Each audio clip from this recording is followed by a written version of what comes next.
Hello అండి అందరికీ ఈరోజు మా ఇంట్లో ఈవినింగ్ స్నాక్స్ కోసం మైసూర్ బోండం అలాగే రాయలసీమ స్టైల్ ఎర్రకారం తయారు చేస్తున్నానండి. మీ దగ్గర పుల్లటి పెరుగు ఉంటే పుల్లటి పెరుగు తీసుకోండి, లేదంటే ఫ్రెష్ పెరుగు అయితే ఎక్కువసేపు నానబెట్టాల్సి వస్తుంది మైదా పిండిని. ఇప్పుడు ఈ పెరుగులోకి మనము తగినంత ఉప్పు, కొంచెం వంట సోడా ఎక్కువ వేసుకోవాలి, వాము, కొంచెం నూనె వేసి తగినంత మైదా పిండి వేసుకొని కలుపుకోవాలి. అయితే ఇక్కడ నాకు ఒక చిన్ననాటి విషయం గుర్తుకొస్తుందండి. మా స్కూల్ డేస్ లో మా నాయనమ్మ మాకు పైసలు ఇచ్చేది స్నాక్స్ కొనుక్కోమని. మైసూర్ బోండాలు కొనుక్కొని తినేవాళ్ళము. చాలా టేస్టీగా అనిపించేవి. ఆ టేస్ట్ గుర్తుకొచ్చి ఈ రోజు ఇంట్లో నేను ప్రిపేర్ చేస్తున్నాను. ఇప్పుడు మళ్ళీ మనకు మైదా పిండి వేసాం కాబట్టి ఉప్పు సరిపోలేదు, అందుకే మళ్ళీ నేను ఇంకొంచెం ఉప్పు వేసి కలుపుతున్నాను.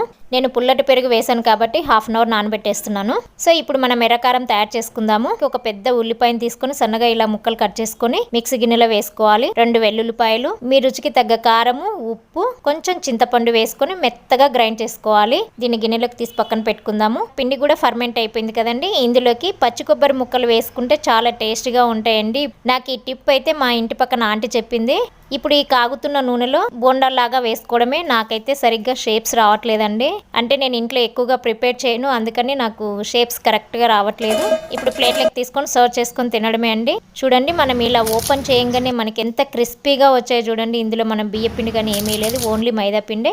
మైదా పిండి హెల్త్కి మంచిది కాదు కాబట్టి ఎప్పుడూ ఒకసారి తింటే ఏం కాదండి. ఓకే అండి, బాయ్.